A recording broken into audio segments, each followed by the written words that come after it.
Hey there, thanks for stopping by for another eclectic conversation in the front of the truck. Today, I'm thrilled to visit with Millie Hunt Porter about her collection of poetry titled Hey Elko. Millie's going to read a great selection of poems for us, and I just know you're going to love hearing her share these special pieces in her own voice. If you stay till the end, you'll be treated with some lovely conversation about the themes in the poems, the history, living on a remote ranch, and how all these things are relevant for us today. You know the drill by now. If you enjoy these videos, please like and share, and we'll keep bringing you eclectic conversations with some wonderful authors. Thank you.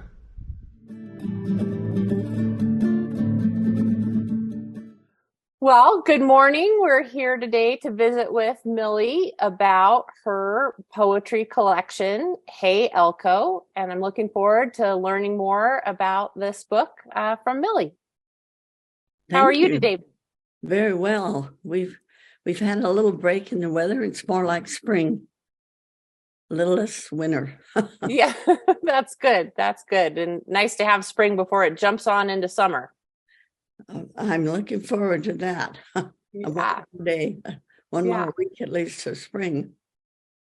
Well, good. Well, I'm excited to learn about what inspired you to. Had you always written poetry, or was this a new thing that you picked up?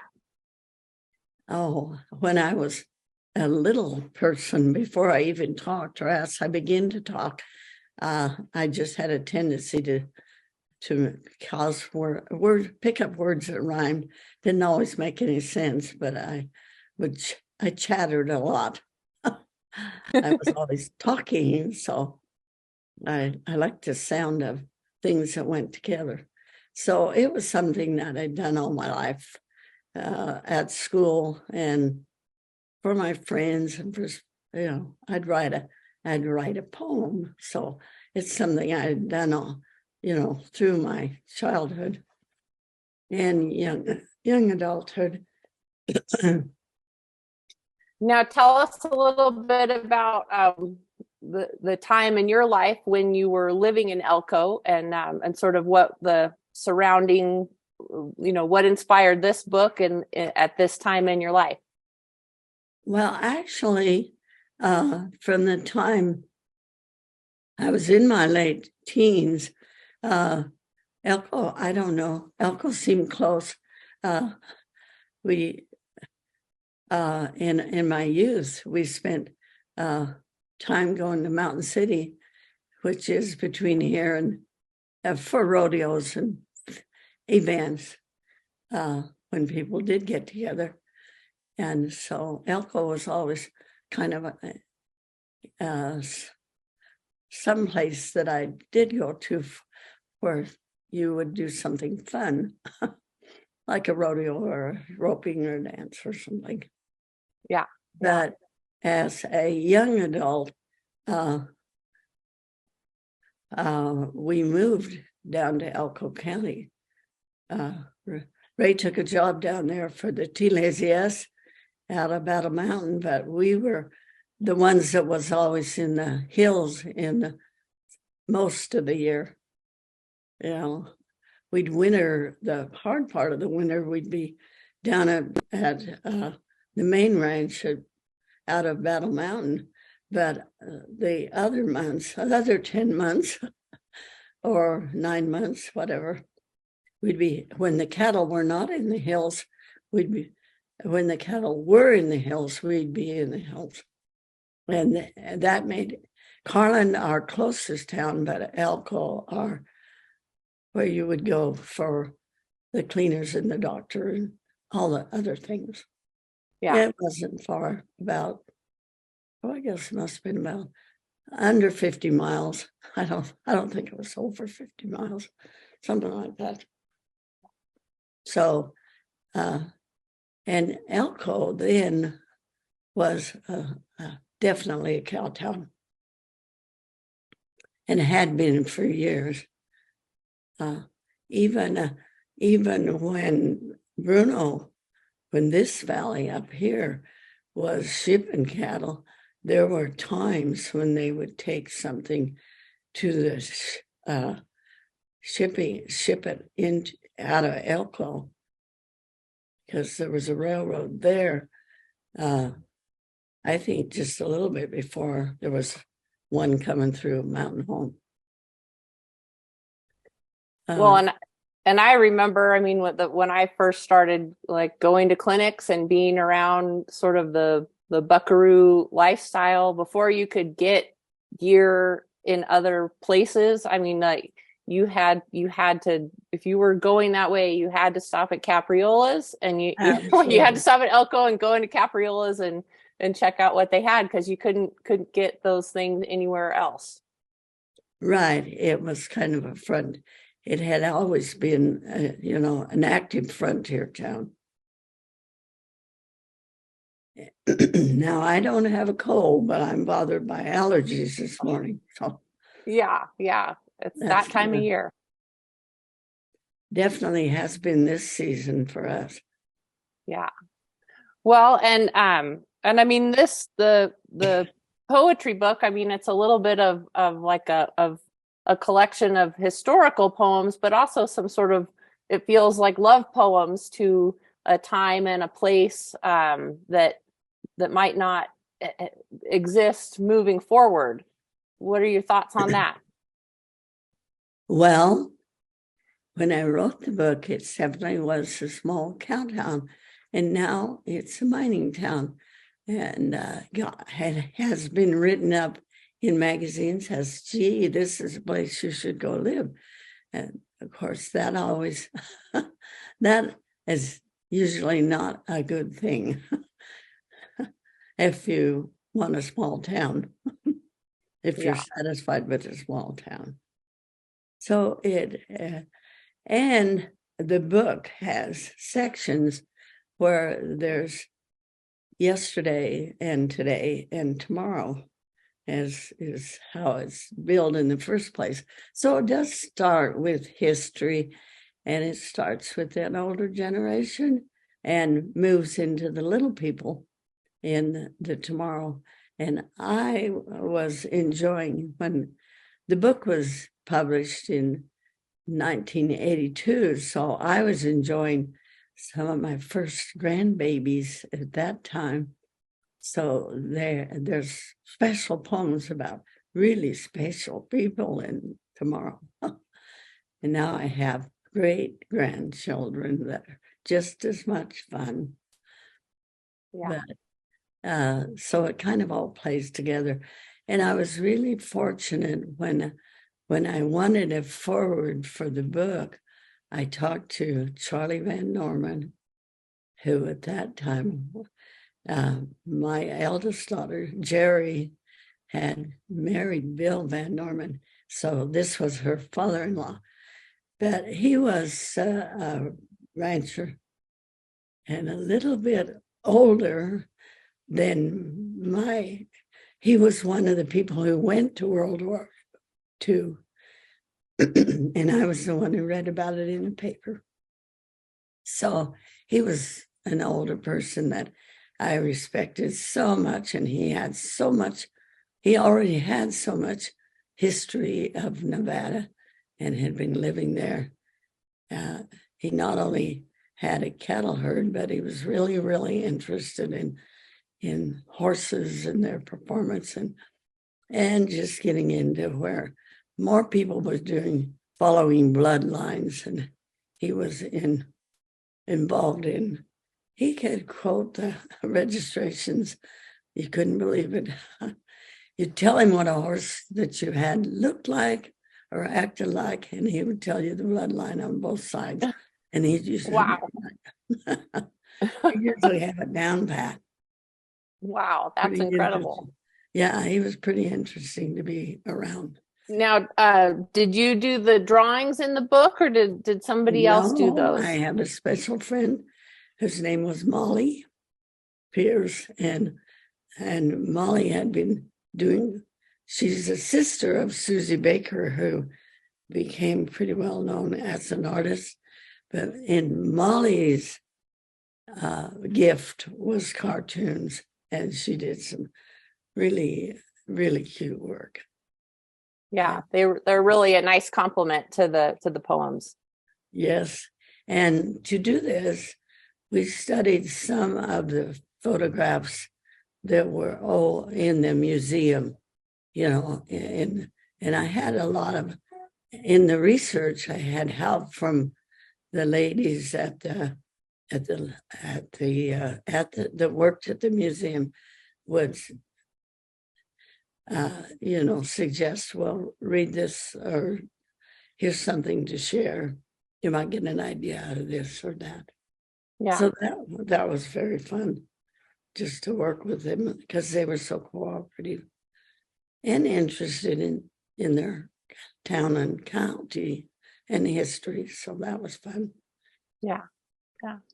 Well, are there any poems in particular that you'd like to share with us today? Well, yes. Really, I don't, if a person were picking up the book, I think they do well to read the foreword by Charlie and Norman. But his last remark in his foreword, he says, these stories in verse are the way we lived and are living yesterday, today, and tomorrow in Elko County. My favorite verse is, I catch the calves that Grandpa misses. And that was in the section of tomorrow. Because we shared a 5-year-old roper. And he really liked to be home. And I was babysitting. The only time I think Jerry and Bill ever left the kids, they trusted me with them for a few days and took a trip to Montana, which was really surprising because they never left the ranch much. But I'm gonna start with the poem he said in the calves that Grandpa misses. I said, little boy, come go to town. He had an older brother and a baby sister, and I needed to go to town. Town's about where we were, is about 35 miles out of Elko. My request he answered with a frown. He said, I've better things to do, so please excuse me from going with you. I urged that pleasures in town abound. He reset his hat and stood his ground, squared up his shoulders as if for battle, and he said, can't you understand? We're working cattle. There'll be some calf roping before we're through. Better than ice cream and candy kisses, I catch the calves that Grandpa misses on an Elko County cow ranch. And he was just that determined. He had big brown eyes and he could frown. And he thought he should stay home. I couldn't, candy and all that didn't make a thing. But I think probably the poem that introduces the material is the first poem, and that's Hey Elko. And this is kind of what it was like in those years. Hey Elko, nestled there beside the Humboldt, sitting where the river flows. To me, you're not geography. You're the heart of a Westerner, old enough to know the truth and delight in the antics of youth. You don't complain, not much to explain. When it's hot, it's been hotter. When it's cold, you remember 52. Hey, Elko, you know a stranger passing through could miss you. The wisdom of your way, it's good to hear the things you don't say. You seem to ask so little and accept so much. Why do those weathered by years of tears take such delight in the first dandelion, in the first star at night? Hey, Elko, it's good to know you, set in your sea of sage, a living history page where a traveler weary from being can just be in Elko. And I always had that feeling of acceptance. You didn't have to be anybody, just yourself. And that was good enough for them. It really was. So that was a place to relax and feel secure. So that's how it felt to me. And then one of my other favorite poems is called A Life of Sharing. And it's about somebody being out on this setting is out on a cattle ranch where you'd be quite a ways from town. And most of the time we were. I mean, we didn't think we were so far out, but it was, 50 miles, or some of the ranches were even close to 100 miles out or further. And the roads were pretty primitive in the 50s. A life of sharing, home from his day's ride, smelling of sagebrush and outside, as always, with the shy smile of a boy, the voice of a man, he held out his hand like always. Wife, I've something for you. His gaze warmed her through as always. An arrowhead, a shiny rock, a tiny bird's feather, a sprig of dry dock, like always. So she would know how he cared. He brought things and shared always.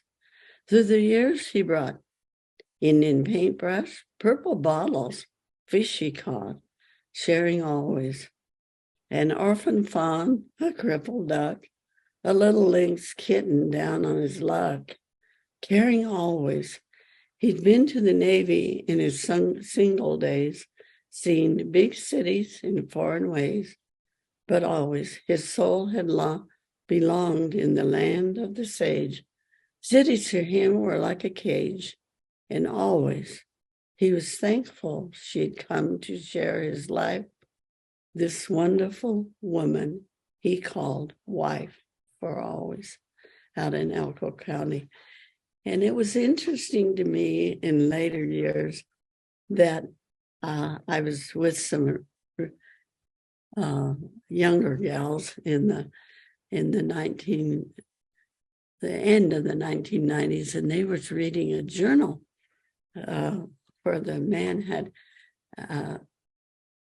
not addressed his wife by her given name, but had called her wife. And it was interesting that their take on it, or what they interpreted, that he was talking down to her. And I thought, good grief, child, you haven't the foggiest idea what you're seeing or what you're hearing. No man could have been showing more respect to any one person than to call his special person wife. But they thought, oh, he's downing her, he's making her less than. And it was just such a misinterpretation of a land and a time in history that they could not have understood. They could not have understood how little, how big the country was, not how little, and how big your heart had to be to survive in nature, so close to and so far from anybody to holler help to, except the Lord. Kind of like this one because it describes how it all got started. I mean, because the West was just except for, of course, the natives who knew their land, and the explorers who come and drawn a few pictures to send back. And it was just in the beginning, there were rivers, and then there got to be railroad lines that defined that space. And this is rivers and railroads, lines that cross space and time to define beginnings for people who search a place with new space to reach out and realize dreams, yesterday and today and tomorrow. And another thing that was so big in building the West and more noticeable maybe in Nevada than any other place was the railroad and the importance of the railroad, and not only the railroad, but how the railroad come to be. And the railroad that started from the Pacific and met with the one that was coming from the east, met in Utah. The laborers that worked on the Central Pacific were Chinese, and it was a big stretch to, and they were laborers that had came more or less indentured till they were hired to come and work on the railroad, and never seen anything like that, probably. And this poem is called Chinese Laborers of the Central Pacific. First the roadbed, then the rail. Step by step, each mile a tale of struggle in a strange land. A land that had a desert sea, miles on miles without a tree, to break the roll of land on land. Through the seasons on they came, working not for their own fame, to lay track across the land. The land that then rised up a wall and became a mountain tall, to slow those who would cross the land. On they labored day by day, labored to secure the pay, to free them in the new land. For them, the ties that bind, indentured to the railroad line, miles from China, their homeland, each struggled to fulfill his role as they pushed ever toward their goal, a railroad across a vast land for Elko's beginning. And a lot of people didn't realize how many things were involved in creating the West and putting it together. And then those same Chinese were very active in the mining towns in the big mining towns as cooks, and they had other skills that added to the basis for the population surviving in probably even their Chinese medicine, because I can remember that quite a few of the pioneers knew little herb things and things they had learned from the Chinese that was part of the society and part of who was there helping out. Yeah. So we learn a little bit of history and also relationships. Like there's everything in this book. It's got a little bit of everything about the West. And here's one that I picked just because we had days like this, and because this guy that noticed it Well, he would be one of these people, if you stopped somewhere, you'd notice him. And this was in August, and we can have heat spells in August that'll test you. And there's this tall tale on a hot day. I remember a day in the August heat. Road dust made puffs when you moved your feet. Heat waves rippled across the land. It was a devilish day for a beast or man. And when you get a lot of hot, you actually have waves in the air. Locals gathered at a roadside cafe, seeking shelter and drink for such a day. The old-timer was the last to come puffing in, took off his hat, mopped his head, then with a grin, he said, "You know, this is really bad. I do believe it's the worst we've ever had. It's so damn hot. Now, I'm not squawking, but I just saw a dog chasing a rabbit, and they both was walking." He could catch you like that. So, I mean, you think you know what he's going to say, and you're reaching out to hear it when he comes up with stuff like that. And there were a lot of interesting characters around then. Yeah. And the illustration for that one is just perfect. I just love the drawing that goes with that. Yeah, thank you. And another thing that was prominent in the time I wrote this book in the early 1980, there were so many places that still had their round willow corral. Almost every range had a pole corral, and it was such. Well, here's how I felt about it. Leaning on this old pole gate, thinking it sure would be great if this willow corral could talk of past buckaroos in their stock, calves to brand and colts to start, at shipping time a herd to part, built by past pioneers. It has served this ranch for many years. Through the seasons, it has stood an art form in native wood. And I always felt they were such an art form and so practical, useful. And you're right. When you see them on every property, and they all would have stories to tell.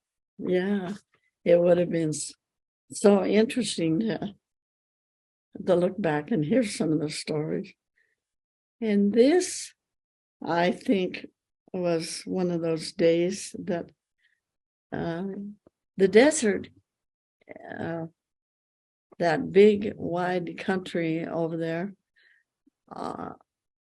there's such a long stretch of land.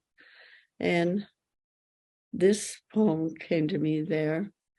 There are deserts in our lives, the arid times that scorch our souls and try our minds, times when the hot breath of fate withers our dreams and leaves ashes of well-laid schemes.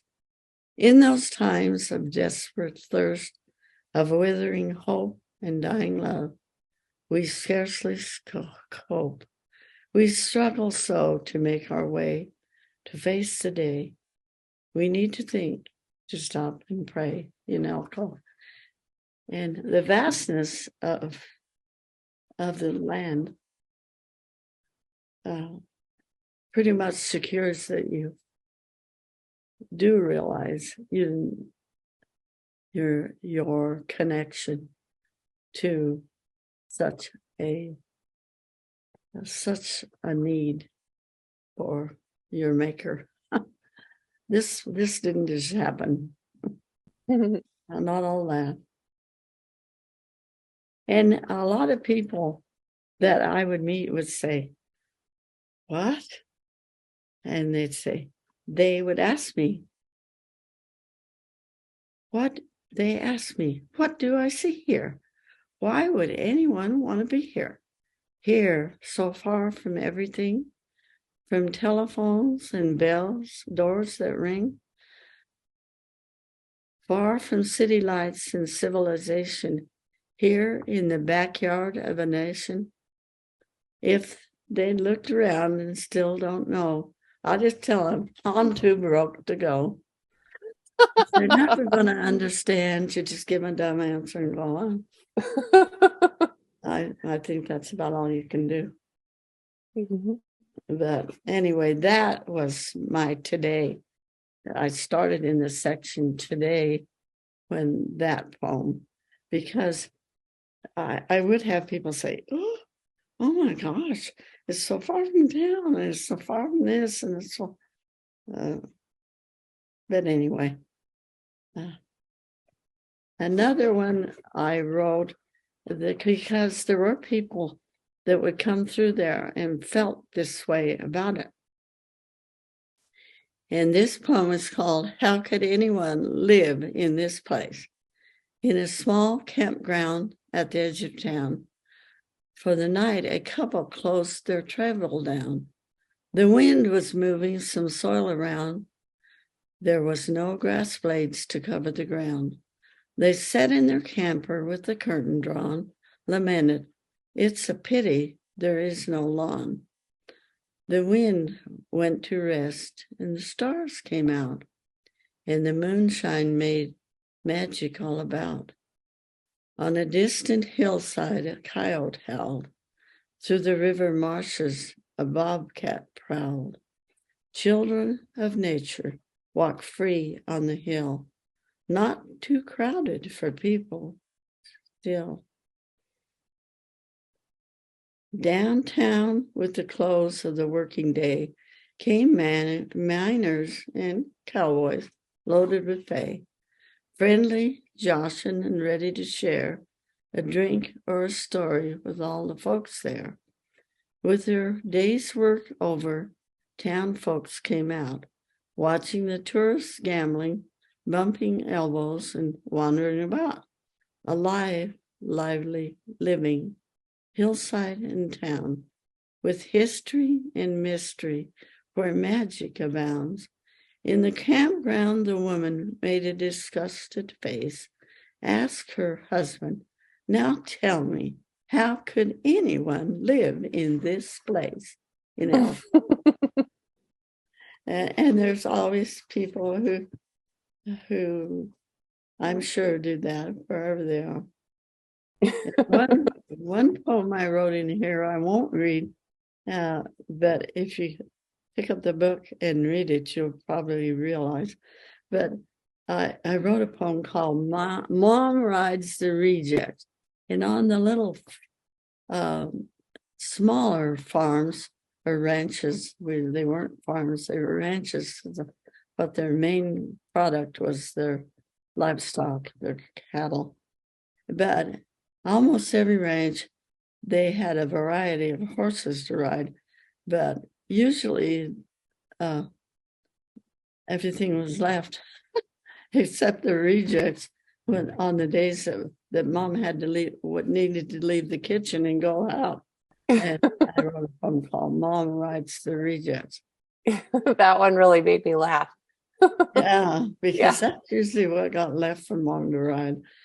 And then one of my favorite ones to do, because I was often the cook at the cow camp, and if you'd say you were going to town, oh, you know, I needed this and I needed that. So this poem is called Then I Woke Up. I had a dream the other night, a golden adventure, a real ray of light. On a clear, bright day, I was headed for town, with no one's list to weigh me down. Me in the old pickup, just bouncing along, windows rolled down and singing a song.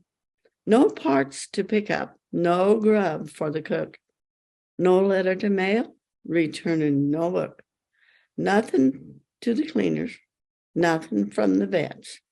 No dog food or cat food to get for the pets. Nothing from the drugstore. No boots to repair. Not a thing to buy for anyone to wear. Didn't have a note for any extra eats. Not for donuts or candy or any extra treats. No trip to the courthouse, the insurance, or the bank. Not one little note to drop off for thanks. No list for tobacco to smoke or to chew. Nothing for the boss, the cook, the kids, or the crew. I couldn't believe my unusual luck.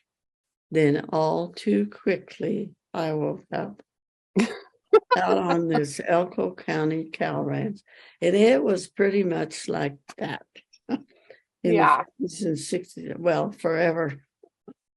And it probably still is. I was going to say, probably still is. Yeah. Yeah. The minute you said, I'm going to Elko today, oh, wait a minute, can you? And the list was pretty long. Yeah. Anyway, that was always one of my favorite shares because it was so typical. And this one, I think, is typical too, because it is, winter can get long out there on when the trees are bare and the snow isn't really white. It's all dirty from the dust that got in it. Alone in a country kitchen on a long, short day of winter with its bare trees and brown snow, the house shrinks when the wind mows. The road to town seems to grow. Alone in a country kitchen, outside the temperature drops low. You beat back a lonesome feeling as you knead the fresh bread dough. The warmth of your day returns. You feel its gentle glow when you gaze out the window past the sill where the geraniums grow. And one little geranium in the window makes a big difference in the middle of the short days. And this one I thought was kind of fun because people made remarks about the slot machines being bandits. Elko's bandits. They call me a bandit with one arm. Do I do good or do I do harm? It's a funny question. If you ask me, I'm not sure what the answer should be. If you really give it a lot of thought, consider the problem as well you ought. Get a real good picture. I'm sure you'll see. I only stand there and folks strong arm me.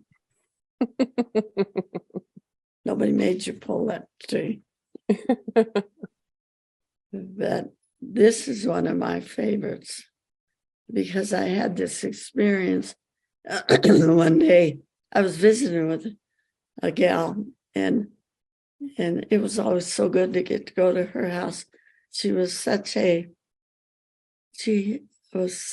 hostess, and it wasn't unusual to find this in way far out where in those areas where they had somebody in the kitchen always visited, always ready to take care of somebody else.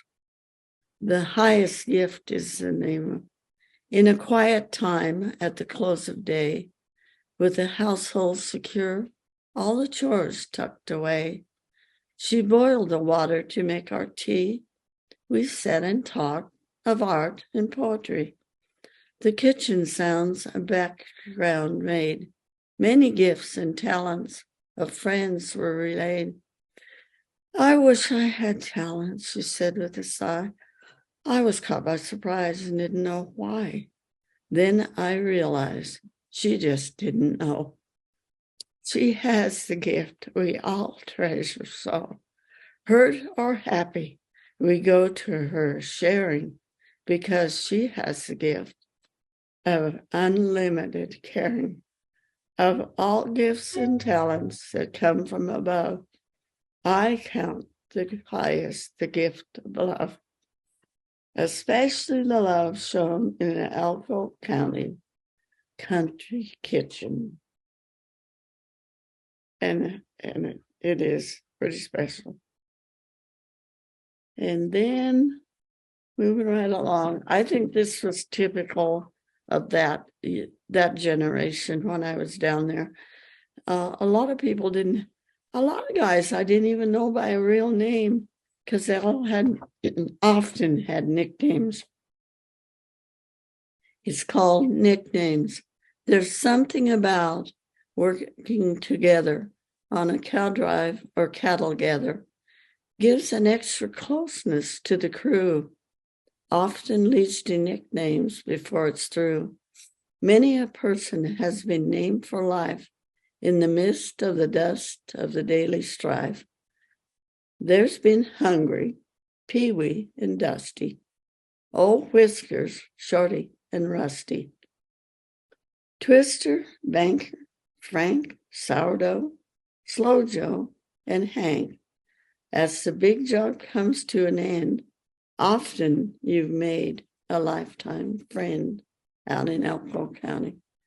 And that camaraderie of going through near wrecks and good days and all that kind of builds that feeling that lasts for a generation, for a lifetime. It kind of goes with the being alone out, being alone out there, you know. In this one, I wrote about myself. I was working for Capriola's at that time, and we were on the street there, real close to a bar. There wasn't very far down the road. A couple of doors down, I think, was the bar. And this was real early in the morning, and I was being a cashier and all, you know, all ready for the morning customers. But there was kind of a lull there in mid-morning. In the mid-morning lull, the doors swung open. Between the Levi's, a bleary-eyed gent came groping his way to the counter. His look was intent.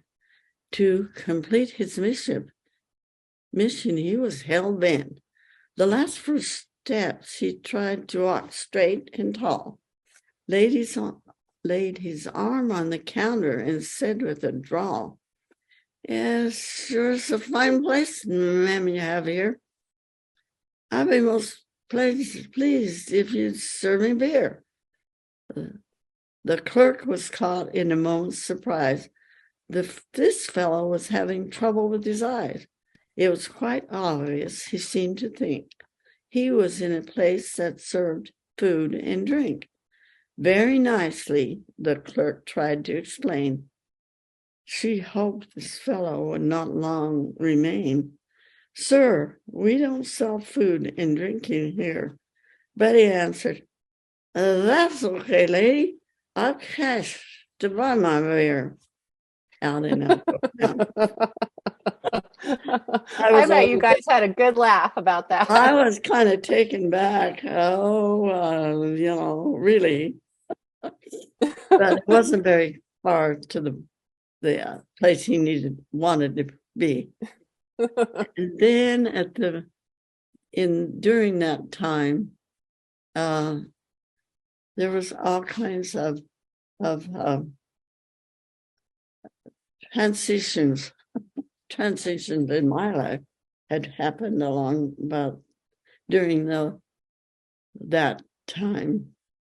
And I have this poem that I wrote about winter, because you could have a real tough winter, then you could have a February thaw, and it was kind of weird, but kind of sometimes a nice break from winter. And this says, "Fickle winter, tiny creeklets work their way down the mountain in the bright sunshine of day, hurrying to get away, to run free to the river before winter can change her mind and with cold hands shall bind them fast once more against her side, as she has before. Spring's joy to hide. Winter's such a fickle thing, who only seems to tease at spring. Then she shows her power again and makes fierce snow from gentle rain. And that's kind of how you can get a thaw and you think, boy, this, yeah. Then it turns winter. I feel winter. Yeah. I can do that. And in that time of my life, I had another poem. My friend, its poem is titled, My Friend, You Walk Beside Me Tall, because you are to me strength, shelter, and support. I am free to be more than I ever was before you. Thank you. And this is the last one in the today section. Lord, I thank you for friends who care, family who share, for work and the strength to do it, for my dream and the vision to pursue it. For many things I thank you for. There is no need for keeping score. I know it's all a gift from you, but one more thank you before I'm through. Lord, thank you for the quiet time to be alone with you. You get lots of alone in that wide country. And now we're in tomorrow. And I've always felt this way about little people. Tomorrow's big people on this range are always a definite part, the heart of today. You find them close to a parent or a grandparent, learning for tomorrow from today and yesterday. And in that rural area, the babies, the young people, were always with pretty much with necessity need to be with the parents, because it isn't very a lot of things they need to learn about early. They really need to learn pretty early what the word no means, because it isn't very far outside to where there might be a rattlesnake, or the fence not hold them, and inside the corral there's a big bull, and outside over here in another pasture there's a lot of things that they need to know about, but they also need to be able to enjoy it. So they just about have to have pretty close care, very close care. Need to learn yes and no, and they do that pretty easy when you have little animals to show where the yes and where the no is, and where who needs something sometimes more than you do for the moment. And I've even had one of my little ones when I thought it was time to give up the nursing bottle, and we had a new baby bummer lamb, which you get from the people that raise the sheep come by and they have bummer lambs. But anyway, it's pretty easy for the little person to think that maybe they could give their bottle to the lamb. And there's just so many ways that it kind of is easy. And then, of course, I've already read you about calves that Grandpa misses. But here's kind of the other one that was special in those years. And there still is some of this because of the distance. And this poem is called A Special Place. A country school is a special place. It has its own style and pace. First reading words might be coyote or horse. Show and tell time includes saddles, of course.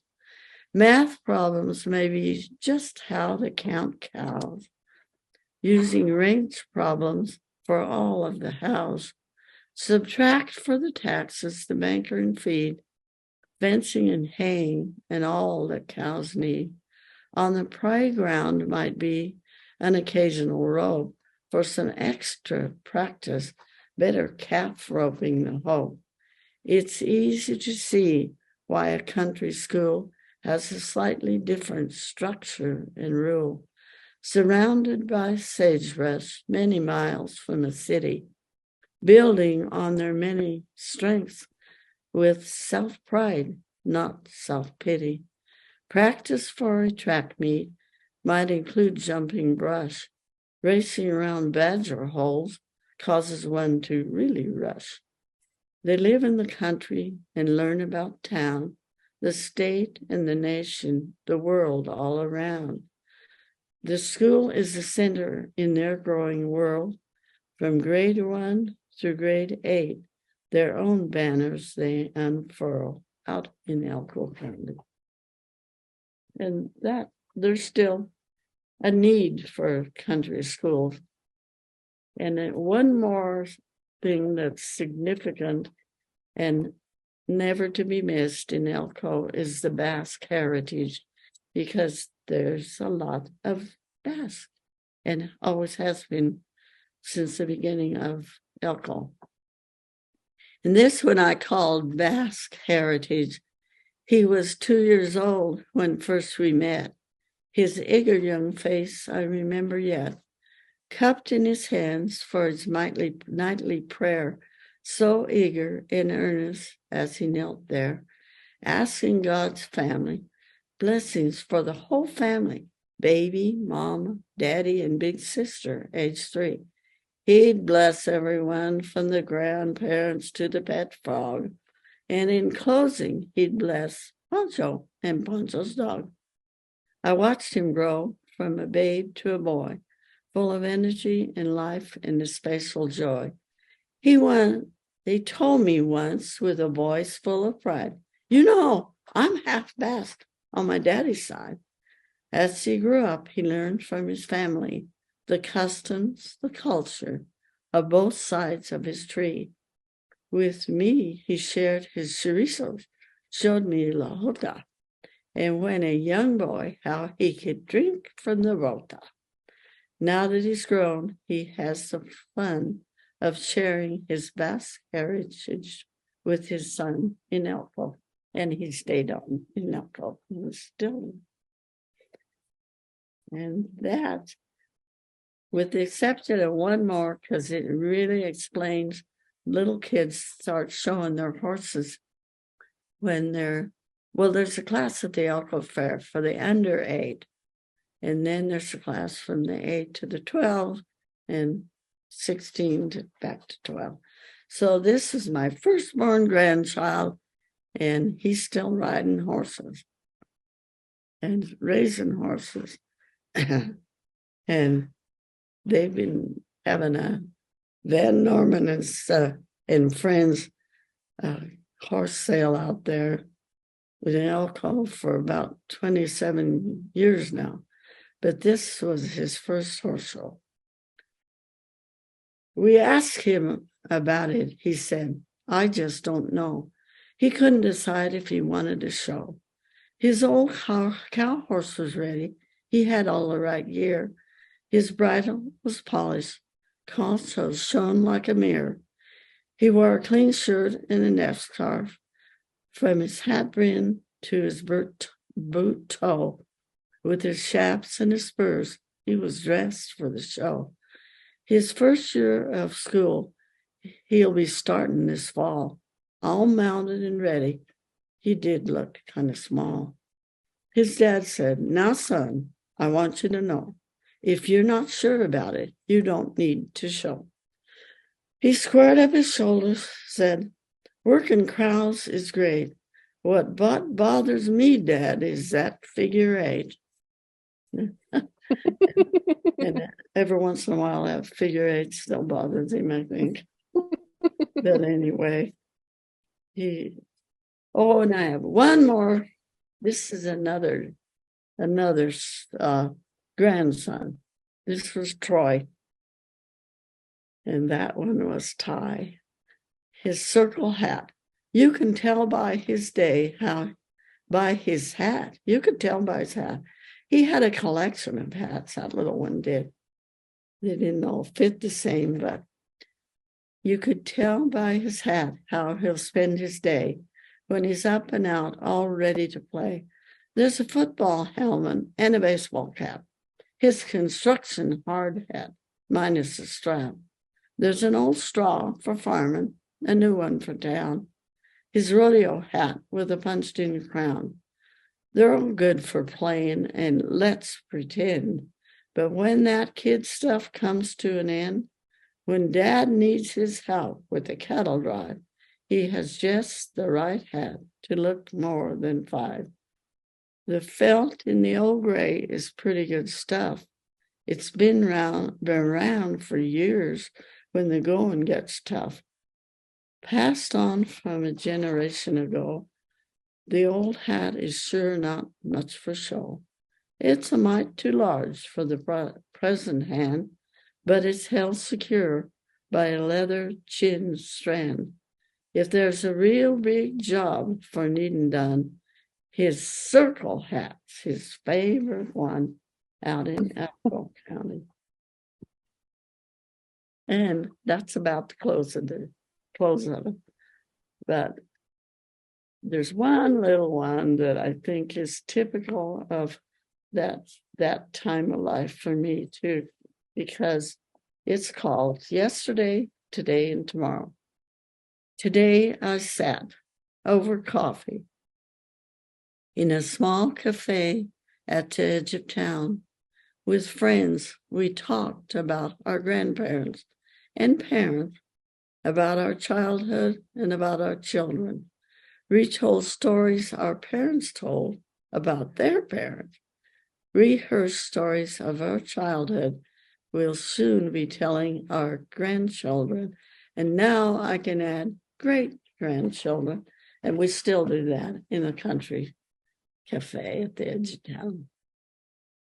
And that's kind of the whole of that book, except a lot of them I didn't read. And for those of us that will never have that experience of living in a place like that in a time like that, what's some of the wisdom that you hope to impart by sharing that? What are some things that you hope people who will never have those feelings can take away?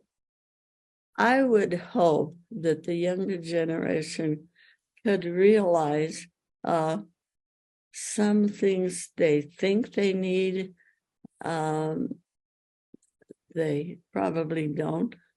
They maybe aren't the business of needing a new this and a new that, and the rush to get to town, and the rush, maybe the rushing, because in that lifestyle, you had to pace yourself and you naturally enjoyed any time anybody come down around, and maybe you it was easier to see the strength in people and their sharing, easier to maybe rushing isn't quite so important, because now we're doing the same things, but sometimes you have to rush too much. Maybe you need to sit down and have the coffee at the edge of town, or with the little kids, take time to show them more, spend more time with them. Yeah, I don't think there's a time when you can't learn something from the little people. Just the questions they ask, because sometimes you don't realize even if they're talking and using words really, really good. Just this spring, I had an interesting experience with a little person, because this person wasn't then quite 5, and there was an instance where he heard the word liar, but it didn't mean anything to him, because there's so many jillion words that we use for the same thing, that very often a little person might misunderstand, but they know as quick as you tell them. If you sit down and explain words to them, they get it. They know so much before they can verbalize that you kind of cheat yourself and little people too if you don't visit with them using your own words, that they can learn a new vocabulary. But of course, I was raised in the generation where everybody sat down to eat 3 times a day, and else Dad was out too far back, out to be back in time for a meal or something. But I think in our generation, where there were things we didn't have, we certainly had the opportunity to learn at home so many things that later on people assumed children were going to learn at school, or even think they had to learn it all at school. But where you have an extended family, especially where you have an extended family and friends who can share your time with your children, it certainly is an advantage that they can learn so many things early on how to relate to the world, and take care of their little animals and all the things they are privileged to do in the country. It's also worthwhile. Yeah. Well, and another thing I wanted to visit about, so many people in their experience of nature in their lives now, it's in a recreational way, where if the weather is not nice, they can choose to not recreate. But when you're working, and I think a lot of that comes through in the poems here, when you're making your living outside, you're so much more, rain or shine or snow or sleet, you're doing your work and you're connected in a way to nature that I don't think a lot of people can have a relationship like that. Well, no, because these little animals, when they're small, or even a cow having a calf, they need you. It isn't that you're out there playing the game. You're out there saving a life, or just on the day-to-day. If they don't get the right nutrition, they're scrawny and they have needs. And it isn't that, it isn't even a choice. Your safety and their safety are things you have to be, and their needs, you have to be aware of them all the time. And for the future, you have to be, you have to plan your winter in the summer to get in the feed and be ready. It's completely different. And it's not that you can't enjoy them, because you do.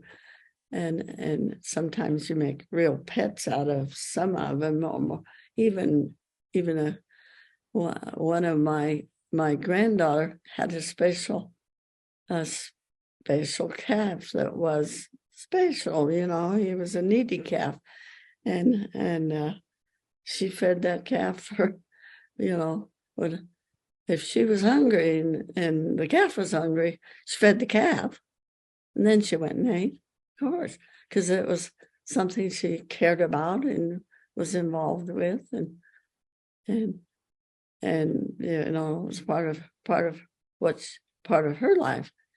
Just as she had a turtle too. Yeah, almost all these kids on the ranches don't just have. You find they have a mouse or something else too. Even though there's mice all over the place, they've got to have a white mouse or gerbil or something else. They're really inclined for caring for animals. Yeah. But And then I'd like to, if there's to circle back, we talked a little bit about the poem, the sharing poem. If there's anything more to visit about there, I, again, sort of along those same lines as my last question, there's not a lot of husbands and wives who work together in the way that out on a ranch you'd be working with your husband and depending on each other to support each other. What can we learn there in our modern lives? in my world, my dad and mother both were totally raised pioneer, because they were born in the 1800s, so they had so many more skills than I learned, because they had more needs. But she could work out and would, whether it was milking the cows in later years, when they were less involved in range, than a little bit more on the farming side when the Depression was going on. But she could do any of those things. No, she had her problems. She was 5 foot and he was 6, so naturally. But he could make some awfully good. By the same token, it didn't. He never felt he was demeaned at all by anything of childcare, any part of childcare, any part of cooking, any part of anything. He was very, very. He just took the lead and was there. You know, he was in the kitchen, and they just were each other's support, because that's who you got in the house. Yeah. There. But then, of course, my brother and sister that were older, it wasn't long before they could do. But that was just, you know, part of what everybody does when you're out like that. It wasn't that we were unique. We were like, you know, it was what the country, the lifestyle, and it was, they were comfortable with it, and they were just as comfortable. My mom and dad both had been in the era, even in the early 1900s, when the pioneers had gotten established and had their ranches and had gotten to the point where they built their new house in town, that they went through an easier stage. It was still pioneer, but they went through an easier stage when they did have the funds to do things, till they got up in the 1920s and had the Depression, went through that again. But anyway, my dad and mother both could and would do whatever, so, and didn't think about your job or my job kind of entirely. Mm-hmm. Yeah. Well, wonderful. Well, is there any question that I didn't ask you about this book that we should visit about? Oh, I think that I just think that Elko then and on the little towns with the space, it was different, but there's still a lot of people living pretty much the same way because there's still a lot of distance. But of course now, in those years, the cattle didn't move around in the cattle trucks much. They were back and forth up the hill, and then they were shipped from the railroads, driven to the railroads and then and shipped from there. But of course now there's many cattle that get to ride around in the truck and people ride around in there. But not that we didn't have those things, we just didn't have much. I mean, it wasn't part of what they did, through those years. I just think